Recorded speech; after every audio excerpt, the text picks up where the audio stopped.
Good morning. I'd like to kick off rounds today with a highly critical new admission we just accepted into the medical intensive care unit. The entire focus of this case presentation is fulminant non-acetaminophen acute liver failure.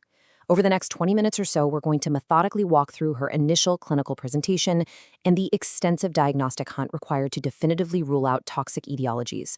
We'll then do a deep dive into the underlying pathophysiology, focusing really heavily on our strategies for protecting her brain from cerebral edema, managing a devastating multi-organ cascade, and ultimately applying the strict King's College criteria to guide a very swift transplant listing. So let's ground today's discussion in the clinical reality of the patient we have in front of us. She is a previously completely healthy 31-year-old woman. Her clinical course actually began somewhat insidiously with 3 weeks of generalized malaise. Then, 1 week ago, she noted the onset of jaundice. Fast forward to today, and she was brought into the ED by her family because she's become progressively drowsy and muddled. On her physical exam, she is markedly icteric, she clearly exhibits asterixis, and she's disoriented to time. Crucially, though, there are no stigmata of chronic liver disease. We're not seeing spider angiomata, no palmar erythema, and there is absolutely no ascites on exam. Her past medical history is notable for 0 previous liver disease, no alcohol use, and she strictly denies any paracetamol or acetaminophen overdose. The only relevant clinical history here is that she was started on isoniazid 2 months ago for latent tuberculosis. She takes no other medications and specifically denies any herbal supplements or over-the-counter additions.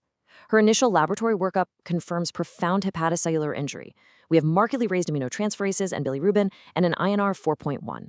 But thus far, she is maintaining a normal creatinine, normal arterial ammonia, and a normal glucose level. Now, you might be wondering, what exactly turns a perfectly healthy organ into a failing one so rapidly? To answer that, we have to clearly differentiate between severe hepatic injury and true liver failure. The defining characteristic, the absolute turning point that converts a healthy liver into a failing one, is the onset of encephalopathy. That tells us the liver has completely lost its critical synthetic and clearance functions. The timeline here is also essential for establishing prognosis. We categorize these catastrophic events based on the interval from the onset of jaundice to the development of encephalopathy. So, a fulminant presentation is defined as encephalopathy starting within 8 weeks of the initial jaundice. Subfulminant is when that encephalopathy develops between 8 and 26 weeks. Our patient went from isolated jaundice to encephalopathy in exactly 1 week. That 1-week interval categorically defines her presentation as a fulminant course. And as we know, that carries a remarkably aggressive trajectory demanding immediate, highly specialized intervention. Here is our roadmap for the case. We'll move sequentially through the admission presentation, the strict definition and pathophysiology deep dive, the multi-organ cascade and our management plan, and finally, the transplant decision and disposition. Starting right off with Section 1, the admission presentation.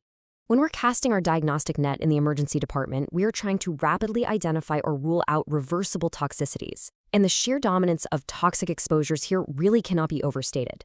Drugs or toxins account for nearly 80% of all acute liver failure cases in the United States. The remaining 20% is a mix of viral causes like hepatitis A, B, and E, or HSV in the immunosuppressed, alongside vascular events like ischemic hepatitis, and unique things like acute fatty liver of pregnancy. But within that toxic category, acetaminophen alone represents over 40% of all cases. It is literally the single most common cause.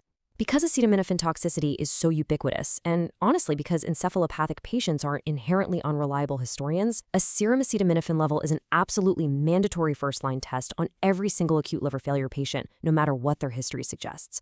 We drew her level immediately upon arrival to explicitly rule out a dose-dependent toxicity, especially since it carries a specific, time-sensitive antidote. Her negative acetaminophen level confirms that her 2-month history of taking isoniazid is the real crux of this diagnostic hunt. It's really important that we distinguish between the 2 distinct mechanisms of drug-induced liver injury here. Acetaminophen causes a predictable dose-dependent injury. The hepatic necrosis directly follows the toxic dose, which is exactly why we can check a serum blood level, plot it on the Rumac-Matthew nomgram, and let that definitively guide our treatment. Idiosyncratic injuries, on the other hand, are an entirely different beast. They are completely unpredictable, immune-mediated, or metabolic reactions that can happen weeks to months into a standard therapy, with absolutely no direct relation to the ingested dose. Because of this, there's no blood level to check, there is no nomgram, the clinical medication history is the entire diagnostic test. We have to methodically interrogate the history as for 4 main groups of idiosyncratic culprits. First, anti-tuberculous drugs, including isoniazid, rifampin, and pyrazinamide. Second, antiepileptics like phenytoin and valproate. Third, antimicrobials and nonsteroidal anti-inflammatory drugs. And fourth, other cardiac or psych meds, including amiodarone and tricyclics. We also have to aggressively question families about unprescribed exposures, specifically MDMA, cocaine, herbal supplements, and foraging history to rule out Amanita phalloides, the death cap mushroom. Our patient's onset of fulminant failure 2 months into an isoniazid regimen perfectly matches the classic timeline for an idiosyncratic immunological reaction. Moving to Section 2, let's look at the strict definition and the pathophysiology deep dive. To understand what's happening to her, we have to build the clinical definition of acute liver failure from the ground up. This diagnosis absolutely insists on the simultaneous presence of 3 very specific components. First, you need an acute liver injury of less than 26 weeks duration. Second, there must be evidence of impaired synthetic function, which manifests as coagulopathy. And third, and most crucially, there must be encephalopathy. Like we discussed, coagulopathy on its own is just severe liver injury. But that onset of altered mental status, that is the catastrophic turning point that officially converts an injury into a failure, profoundly ramping up the urgency. Now, the strict definition also requires that these 3 components happen in a patient without pre-existing liver disease. We have to separate this entirely from acute on chronic liver failure, which is just an acute decompensation superimposed on an underlying cirrhotic architecture. Having said that, there are some critical rule breakers to this definition. While we usually stipulate the absence of pre-existing liver disease, 3 specific diseases are explicitly carved out as exceptions: autoimmune hepatitis, Budd-Chiari syndrome, and Wilson disease. We classify these as acute liver failure because even though they're underlying chronic conditions, they can clinically present for the very first time as a catastrophic de novo acute failure. They perfectly mimic a toxic or viral acute insult, and because their rapid deterioration trajectory mirrors true acute liver failure, they require the exact same intensive monitoring and acute transplant urgency. That brings us to Section 3, the multi-organ cascade. Once the hepatocellular mass collapses, the systemic effects are devastating and incredibly rapid. It requires meticulous, multi-organ management in the ICU. The most pressing immediate threat to her life right now is actually not the necrotic liver itself, but the secondary neurologic crisis it triggers: cerebral edema. Let's break down the exact mechanism driving this fatal complication. It's a stepwise cascade. First, the failing liver stops clearing ammonia from the portal circulation. Consequently, systemic arterial ammonia rapidly rises and freely crosses the blood-brain barrier. Inside the central nervous system, astrocytes take up this ammonia and convert it into glutamine. Now, glutamine is highly osmotically active, so it creates this massive osmotic pull, causing the astrocytes to literally swell with water. Because the brain is encased inside a rigid, non-expandable skull, this cellular swelling directly translates into rising intracranial pressure. If unmanaged, this escalating pressure leads straight to brainstem compression and the ominous Cushing reflex, that classic late sign of profound bradycardia paired with systemic hypertension indicating brain herniation is imminent. Because of this, we have to rigorously grade her encephalopathy from 1 to 4. Grade 1 is subtle behavioral changes. Grade 2 includes asterixis and a muddled sensorium, which is exactly where our patient is right now. If she progresses to grade 3, marked by somnolence and marked rigidity, or grade 4, which is coma, we will proactively intubate her for airway protection and tight control of carbon dioxide to manage cerebral blood flow. Now, regarding her encephalopathy and systemic state, we absolutely have to unlearn our chronic disease reflexes here. Treating this like standard cirrhosis with lactulose is a major clinical pitfall.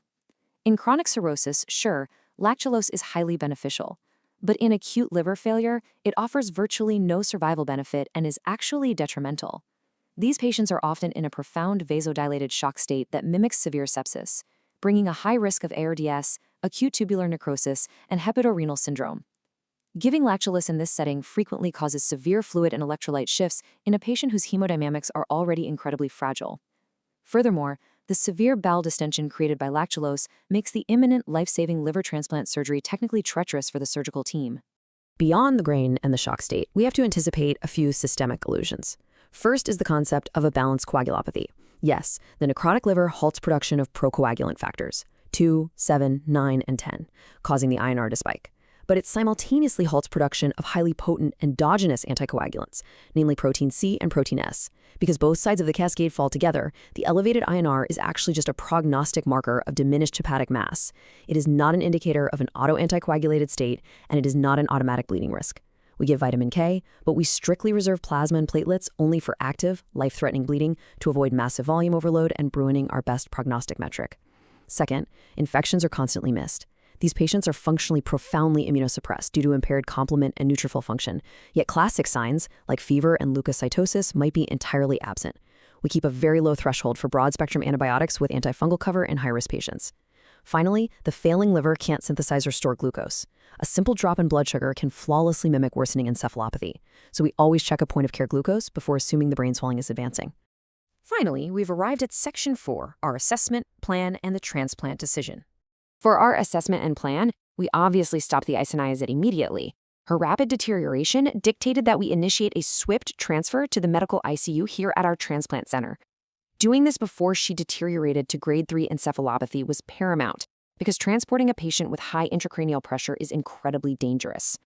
We're launching our first-line workup and a targeted second-tier approach, which includes autoimmune serologies with immunoglobulin G, ceruloplasmin with serum and urine copper, a pregnancy test, and a Doppler of the portal and hepatic veins. We will manage each system meticulously. We'll consider intracranial pressure monitoring, we have mannitol ready, and we will use prophylactic 3% hypertonic saline if her arterial ammonia exceeds 150, or if she hits grade 3 or 4 encephalopathy, develops AKI, or needs vasopressors. We'd target a serum sodium of 145 to 155. Also, crucially, even though this is not acetaminophen toxicity, she still gets intravenous N-acetylcysteine. Why? Because it improves microvascular hemodynamics, enhances oxygen delivery, and acts as a generic antioxidant. It's proven to improve overall survival in non-acetaminophen acute liver failure too. To objectively decide if she needs a new liver immediately, we apply the King's College criteria. We're looking strictly at the non-acetaminophen arm here. To meet the threshold for highly probable mortality without a transplant, she would need a prothrombin time greater than 100 seconds right off the bat. Alternatively, she has to meet 3 out of 5 secondary criteria. Age extremes under 10 or over 40. Jaundice present for more than 7 days before encephalopathy hit, an INR greater than 3.5, a high total bilirubin above 18, or an unfavorable etiology which specifically includes drug-induced idiosyncratic injuries, seronegative viral hepatitis, and Wilson disease. The clinical urgency behind these strict criteria comes down to a staggering mortality gap. There is roughly a 70% mortality rate in non-acetaminophen acute liver failure without transplantation. That is why idiosyncratic cases carry immense clinical urgency compared to the 25 to 30% mortality of an acetaminophen overdose. An overdose is a massive single toxic hit. If they survive the initial necrosis, the liver retains an astonishing capacity to regenerate. But idiosyncratic or autoimmune etiologies, that's an ongoing, unmitigated immunological destruction of the hepatic parenchyma with very little chance for spontaneous regeneration.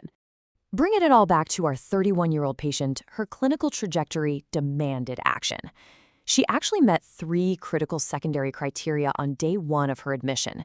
She had clinical jaundice for precisely 7 days before the encephalopathy, her presenting INR was 4.1, and her etiology was categorized as an unfavorable, idiosyncratic drug-induced injury from the isoniazid. Recognizing this highly fatal pattern immediately, we formally listed her for a liver transplant on day 1. By day 4 in the ICU, she was successfully transplanted, effectively averting inevitable cerebral herniation. I'll conclude rounds with 3 essential clinical pearls for the service to take away from this explainer. First, always respect the etiology gap. Non-acetaminophen failure carries about a 70% mortality rate, making it profoundly more lethal than your standard overdose cases. Second, logistics matter. Call the transplant center and initiate transfer before you are absolutely sure you need it, because waiting until you're sure often means they are too neurologically unstable to transport safely.